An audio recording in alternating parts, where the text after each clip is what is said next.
नमस्कार, state live में आप सभी का स्वागत है। मैं हूं आपके साथ सपना। सबसे पहले बात करेंगे बिहार की। बिहार के पटना में महिला संवाद का शुभारंभ किया गया। मुख्यमंत्री नीतीश कुमार ने आज एकड़े मार्ग स्थित संकल्प में वीडियो कॉन्फ्रेंसिंग के माध्यम से महिला संवाद का शुभारंभ किया। इस दौरान मुख्यमंत्री द्वारा सभी माताओं, बहनों, बेटियों को संबोधित किए गए पत्र का विमोचन भी किया गया। महिला संवाद कार्यक्रम के दौरान महिला सशक्तिकरण के क्षेत्र में सरकार द्वारा क्रियान्वित योजनाओं और कार्यों के विषय में महिलाओं को जानकारी प्रदान की जाएगी।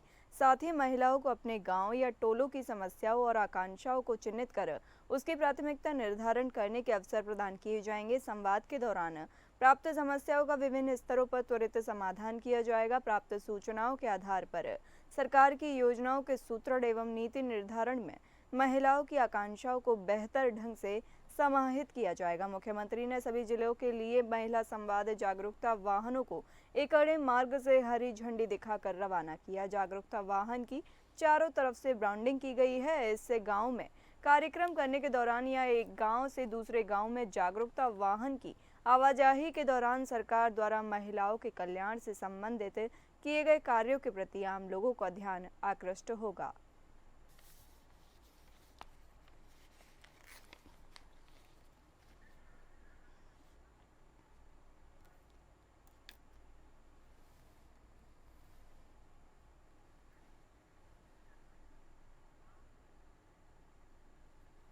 बिहार में इस साल के अंत में विधानसभा चुनाव होना है, जिसे लेकर गुरुवार को महागठबंधन में शामिल घटक दलों की पटना में एक बड़ी बैठक हुई। प्रदेश आरजेडी ऑफिस में 3 घंटे तक चली इस मीटिंग में नेता प्रतिपक्ष तेजस्वी यादव के अलावा बिहार कांग्रेस के प्रभारी कृष्णा अल्लावरू समेत लेफ्ट और वीआईपी के नेता मुकेश साहनी भी शामिल हुए। बैठक के बाद महागठबंधन के नेताओं ने कहा कि चुनाव में महागठबंधन मजबूती के साथ जनता के बीच जाने के लिए एक कोऑर्डिनेशन कमेटी का गठन होगा। तेजस्वी यादव को इस कोऑर्डिनेशन कमेटी का चेयरमैन बनाया गया है। भले ही तेजस्वी की कोऑर्डिनेशन कमेटी की कमान दे दी गई, लेकिन महागठबंधन के चेहरे के तौर पर तेजस्वी के नाम का ऐलान नहीं हो पाया। प्रेस कॉन्फ्रेंस में कांग्रेस के प्रभारी कृष्णा अल्लावरू ने कहा कि तेजस्वी यादव ही महागठबंधन को लीड करेंगे।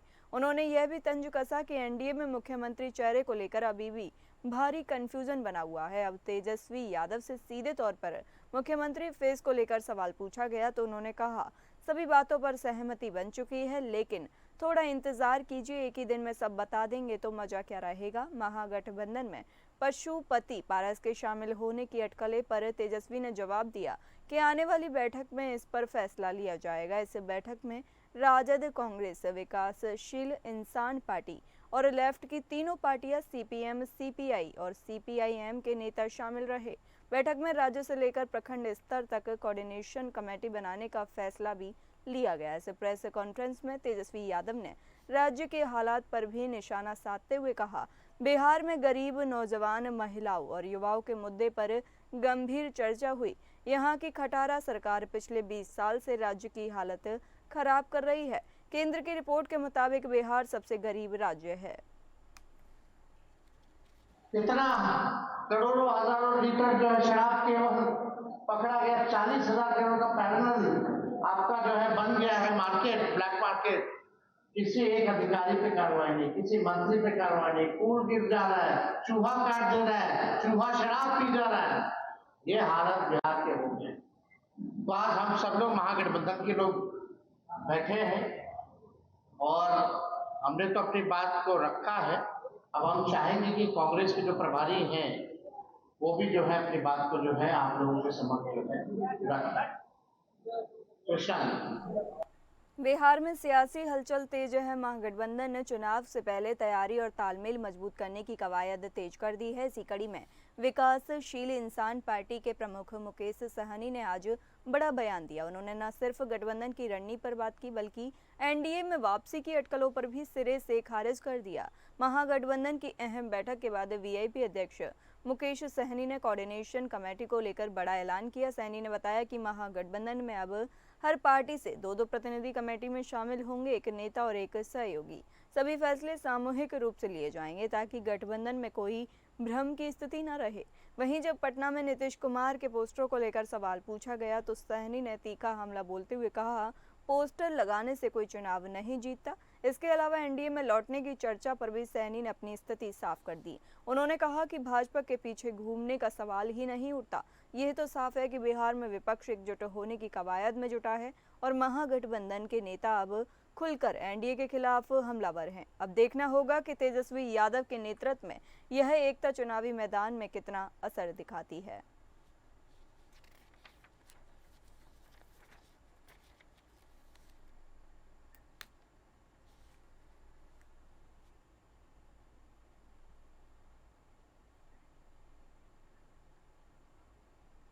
पश्चिम बंगाल के मुर्शिदाबाद के 3 हिंदुओं की निर्मम हत्या के खिलाफ भारतीय जनता पार्टी भागलपुर इकाई ने विरोध प्रदर्शन किया।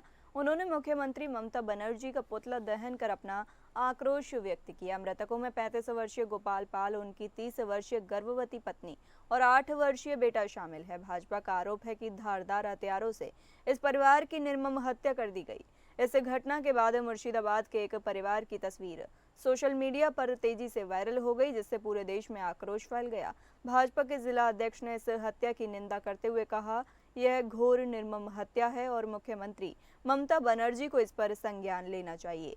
अगर वे ऐसा नहीं करती हैं तो भाजपा बड़ा आंदोलन करेगी। फिलहाल इस घटना को लेकर प्रशासन की ओर से कोई आधिकारिक बयान नहीं आया है।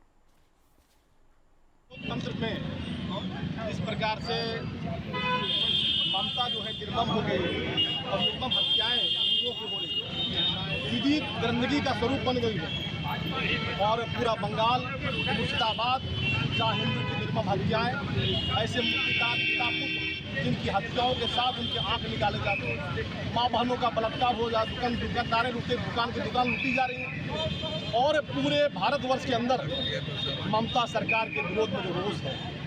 और आज उस बंगाल को उन्होंने क्या बनाया है, वो बंगाल जो क्रांतिकारियों की भूमि रही, गढ़ रही है, वो आज अलगाववादी और आतंकियों का और ऐसे आक्रांताओं का गढ़ बन गई है। वह बंगाल लोकत्राही माम है।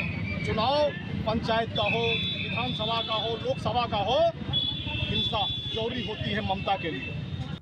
नेशनल हेराल्ड के इस मामले में सोनिया गांधी और राहुल गांधी के खिलाफ ईडी द्वारा आरोप पत्र दायर करने मामले को लेकर देश भर में कांग्रेस नेता और कार्यकर्ताओं में गुस्सा है। मोदी सरकार के प्रति आक्रोश है।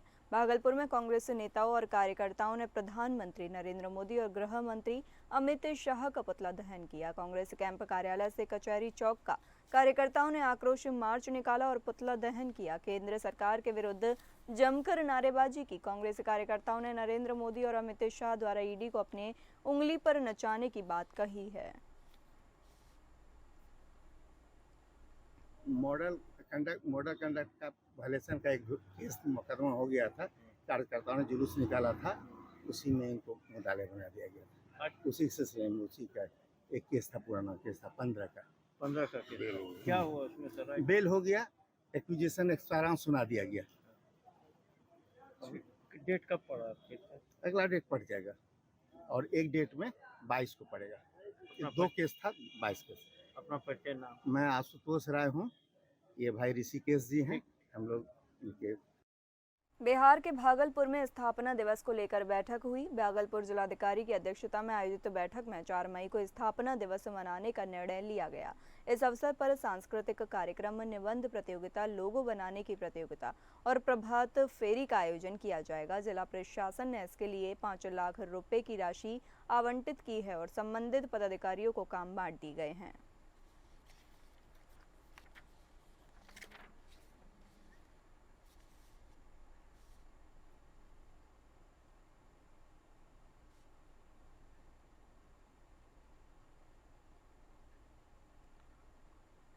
बिहार के स्वास्थ्य सिस्टम को लेकर लंबे समय से सवाल उठते रहे हैं, लेकिन अब तस्वीर बदलती नजर आ रही है। सरकारी दावों और जमीनी स्तर पर की गई कोशिशों का असर साफ दिखने लगा है। बिहार के सरकारी अस्पतालों की वो तस्वीरें जो कभी बदहाल व्यवस्था की पहचान बन गई थी, अब धीरे धीरे बदलती हुई नजर आ रही है। राज्य के अलग अलग जिलों के अस्पतालों में अब इलाज की सुविधाएं पहले से बेहतर हो चुकी हैं। चाहे डॉक्टरों की मौजूदगी हो, दवाओं की उपलब्धता या फिर इमरजेंसी सेवाएं, हर पहलू में सुधार की बानगी देखी जा सकती है। स्वास्थ्य विभाग का कहना है कि अस्पतालों में स्टाफ की कमी को प्राथमिकता के आधार पर पूरा किया जा रहा है। साथ ही आधुनिक मशीनें, जांच सुविधाएं और इमरजेंसी सेवाओं को भी लगातार अपग्रेड अपग्रेड किया जा रहा है। गांव से लेकर शहर तक अब तक मरीजों के इलाज के लिए इधर उधर भटकना नहीं पड़ता। पहले जहां छोटी छोटी बीमारियों में मरीजों को प्राइवेट क्लिनिक का रुख करना पड़ता था, वहीं अब सरकारी अस्पतालों में भरोसे के साथ लोग इलाज करवा रहे हैं। इस बदलाव ने बिहार की स्वास्थ्य व्यवस्था पर उठ रहे सवालों को भी काफी हद तक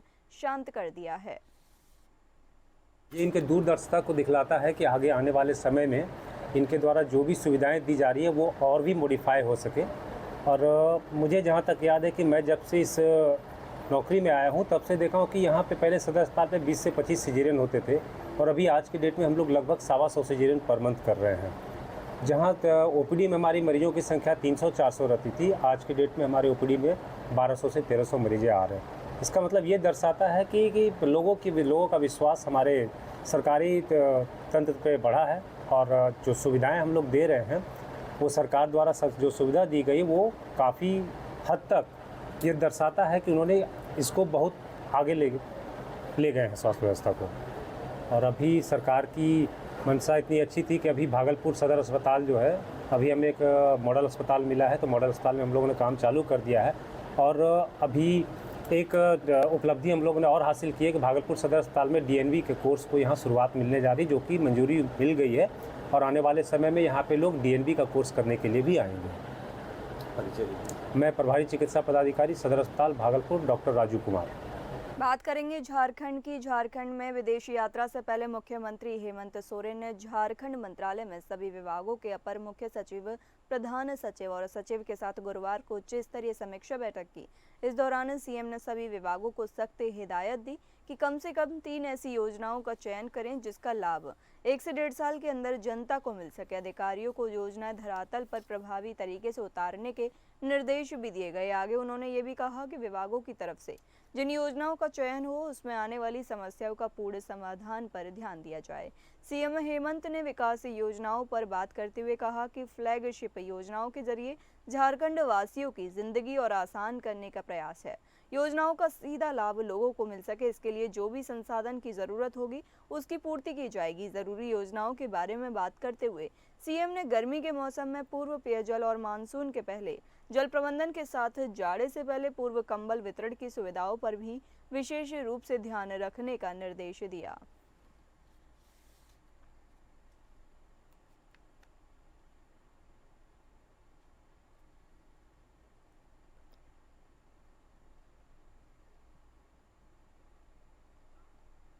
भाजपा के प्रदेश प्रवक्ता प्रतुल शाहदेव ने रांची में बीजेपी कार्यालय पहुंचकर प्रेस वार्ता को संबोधित किया। इस दौरान उन्होंने मुख्यमंत्री हेमंत सोरेन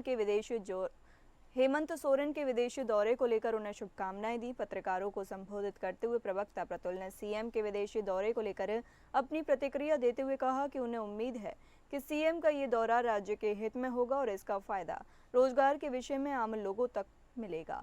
इस दौरे को विशेष रूप से विदेश की बड़ी कमानियों के झारखंड राज्य में निवेश के लिए माना जा रहा है और राज्य के पिछड़े इलाकों को और मजबूत करने के हित में उम्मीद बढ़ा रही है। इसी के साथ सबसे महत्वपूर्ण झारखंड की पूंजी में इजाफा के लिए भी ये दौरा मायने रखेगा। इस तरह की उम्मीदों के पीछे इस साल उद्योगपति गौतम अडानी के साथ सीएम हेमंत की मुलाकात भी हुई है। इस दौरान भी ऐसी बातें निकलकर सामने आई थी कि राज्य में अडानी जैसे बड़े उद्योगपतियों के निवेश से आर्थिक स्थिति में सुधार के साथ राज्य के कई क्षेत्रों में फायदा होने की संभावनाएं हैं।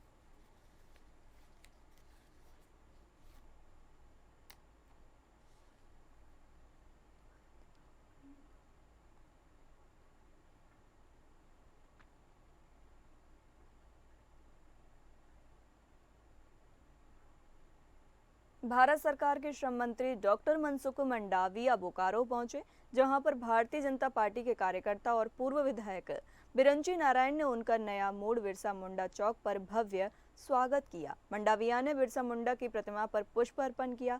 भारत सरकार के श्रम मंत्री रांची सड़क मार्ग से होते हुए बोकारो पहुंचे। भारत सरकार के श्रम मंत्री एक निजी कार्यक्रम में बोकारो पहुंचे, जहां पर भारतीय जनता पार्टी के कार्यकर्ताओं और नेताओं ने उनका भव्य स्वागत किया।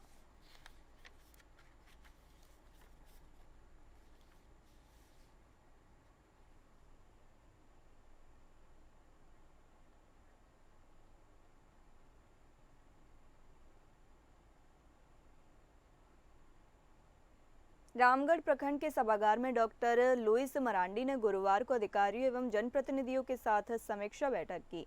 उन्होंने सभी विभागों और प्रधानमंत्री आवास, अबूबा आवास कल्याण, शिक्षा, पेयजल, स्वास्थ्य आदि विभागों के क्रियान्वयन की समीक्षा की। इस दौरान लोगों को सरकारी योजनाओं का लाभ देने के लिए चर्चा की। विधायक ने अधिकारियों से जनता के बीच विश्वास कायम रखने के निर्देश दिए एवं उनके द्वारा बताए गए प्रत्येक माह में समीक्षा बैठक आयोजित की जाएगी। मौके पर जिला परिषद के उपाध्यक्ष सुधीर मंडल, रामगढ़ बीडीओ कमलेंद्र कुमार सिन्हा, सीओ प्रदीप कुमार, प्रखंड प्रमुख बाबूलाल इत्यादि अधिकारी कार्यक्रम में मौजूद रहे।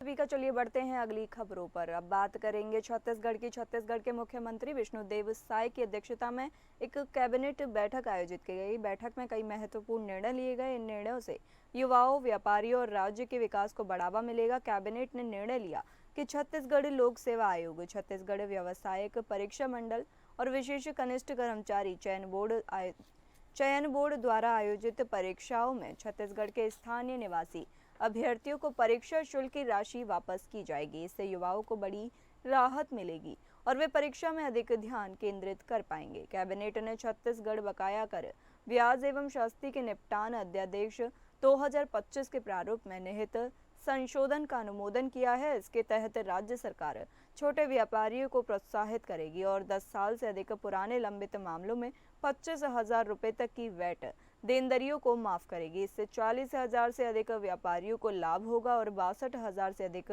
मुकदमेबाजी के मामलों में कमी आएगी।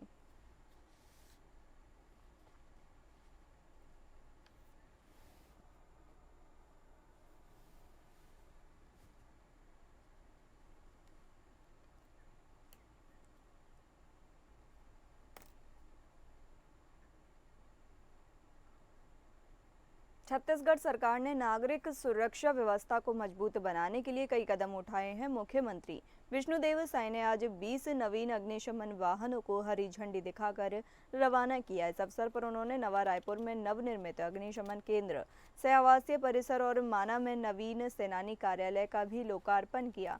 मुख्यमंत्री साय ने कहा कि ये नवीन अग्निशमन वाहन प्रदेश की त्वरित आपातकालीन सेवाओं की क्षमता को नई गति देंगे और नागरिकों की सुरक्षा सुनिश्चित करने में महत्वपूर्ण भूमिका निभाएंगे। उप पुलिस महानिरीक्षक श्री अजात शत्रु बहादुर सिंह ने बताया कि आज जिन 20 नवीन अग्निशमन वाहनों को शामिल किया गया है, उनके साथ विभाग के पास अब कुल 161 अग्निशमन वाहन उपलब्ध हो गए हैं। उन्होंने बताया कि एनआरडीए द्वारा नवा रायपुर में अग्निशमन एवं आपातकालीन सेवाओं के लिए 5.5 करोड़ रुपए की लागत से फायर स्टेशन से आवासीय परिसर का निर्माण कराया गया है। आज 20 अग्निशमन वाहन का लोकार्पण कार्यक्रम यहाँ पर संपन्न हुआ है और इस अवसर पर हमारे प्रदेश के डिप्टी सीएम और गृह मंत्री श्री विजय शर्मा जी, हमारे इस क्षेत्र के विधायक मोतीलाल साहू जी के उपस्थिति में ये कार्यक्रम संपन्न हुआ है। 18 वाहन हम लोग विभिन्न जिलों को भेज रहे हैं। इससे निश्चित रूप से अभी ये गर्मी का मौसम है, गर्मी के दिनों में ज़्यादातर आग लगने की घटना होती है शॉर्ट सर्किट से या विभिन्न कारणों से। तो ऐसे समय में निश्चित रूप से ये जो अग्निशमन वाहन हैं ये काम आएंगे और जल्दी से आग बुझाने में सहूलियत होगी।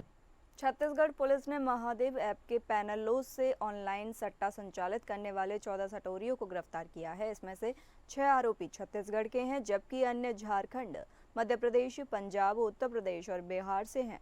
पुलिस ने आरोपियों के पास से 67 mobile phone, 8 laptop, 4 router, 94 ATM card, 15 SIM card और अन्य सामान बरामद किए हैं। मोबाइल सामान की कीमत लगभग 30 लाख रुपए है। पुलिस ने आरोपियों के खिलाफ देवेंद्र नगर थाने में मामला दर्ज किया है। आरोपियों पर जुआ सट्टा अधिनियम के तहत कार्रवाई की जा रही है।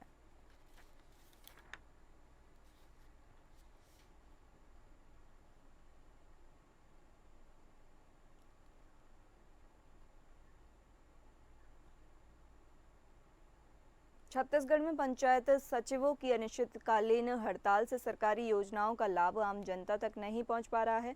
नवनिर्वाचित सरपंचों को अभी तक कई पंचायतों में प्रभार नहीं मिला है, जिससे विकास कार्य ठप हो गए हैं। पंचायत सचिव नियमितीकरण की मांग को लेकर हड़ताल पर हैं। सरकार ने चुनाव घोषणा पत्र में 100 दिनों के भीतर समाधान करने का आश्वासन दिया था, लेकिन अभी तक कोई कार्रवाई नहीं की गई है। हड़ताल के कारण आम जनता को कई समस्याओं का सामना करना पड़ रहा है, जिनमें शामिल है पेयजल संकट, प्रधानमंत्री आवास योजना के लाभ से वंचित होना, जन्म मृत्यु पंजीकरण में देरी, पंचायत सचिवों की एक सूत्रीय मांग है नियमितीकरण। वे सरकार के आश्वासन के बावजूद अपनी मांगों को लेकर अनिश्चितकालीन हड़ताल पर हैं। सरकार ने सचिवों की अनुपस्थिति में करारोपण अधिकारी और रोजगार सहायकों को सचिवों का प्रभार देने का आदेश दिया है, लेकिन वे भी सचिवों की हड़ताल का समर्थन कर रहे हैं।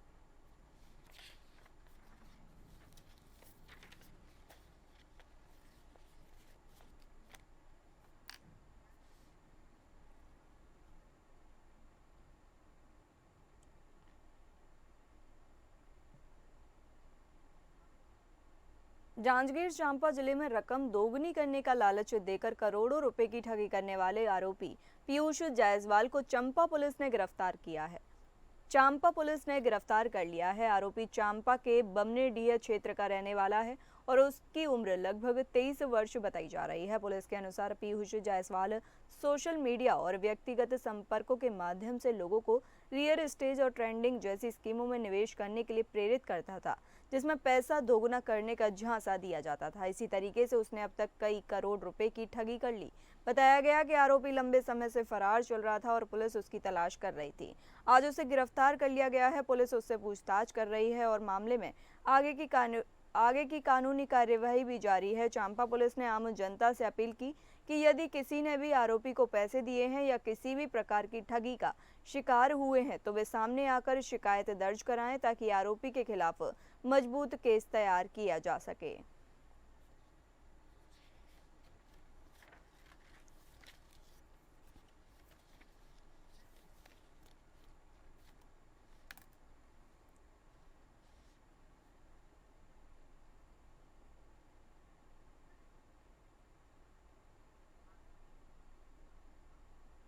बात करेंगे मध्य प्रदेश की। मध्य प्रदेश के नीमच में मुख्यमंत्री मोहन यादव के दौरे के दौरान भाजपा नेताओं और कार्यकर्ताओं में नाराजगी देखने को मिली।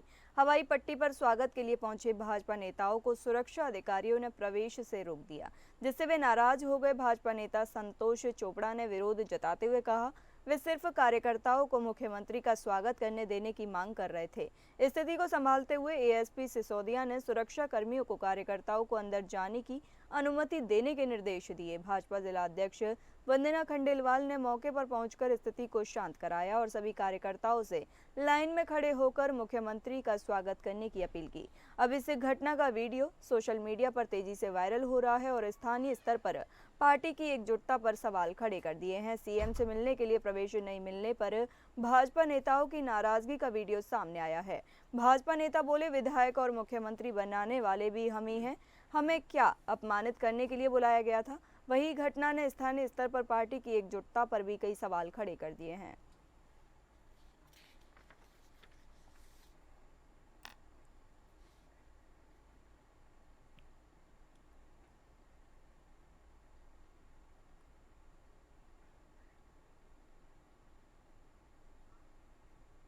ग्वालियर शहर में मनचलों के बढ़ते आतंक को खत्म करने के लिए ग्वालियर की महिला पुलिसकर्मी अब अलर्ट मोड पर नजर आ रही है। इसी सिलसिले में महिला पुलिसकर्मी कोचिंग संस्थान पहुंची और कई छात्राओं को जागरूक किया और बताया कि अगर कोई उन्हें परेशान कर रहा है या उनका पीछा कर रहा है तब वह बेखौफ होकर पुलिस से शिकायत कर सकती हैं।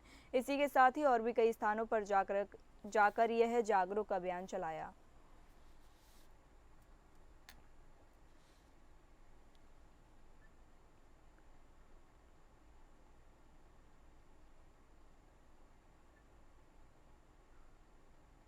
ग्वालियर में क्राइम ब्रांच जवान बनकर 2 युवकों से लूट करने वाले शातिर 2 बदमाशों को पुलिस ने गिरफ्तार किया है। बदमाशों को पकड़ने के लिए पुलिस ने 145 सीसीटीवी कैमरे खंगाले और बदमाशों को धर दबोचा। पुलिस पूछताछ में बदमाशों ने खुलासा किया कि वे आवारा किस्म के हैं और महंगे शौकों को पूरा करने के लिए सॉफ्ट टारगेट तलाशते थे, जिससे उनकी कोई शिकायत नहीं कर सके। वही पुलिस दोनों बदमाशों से पूछताछ में जुटी हुई है।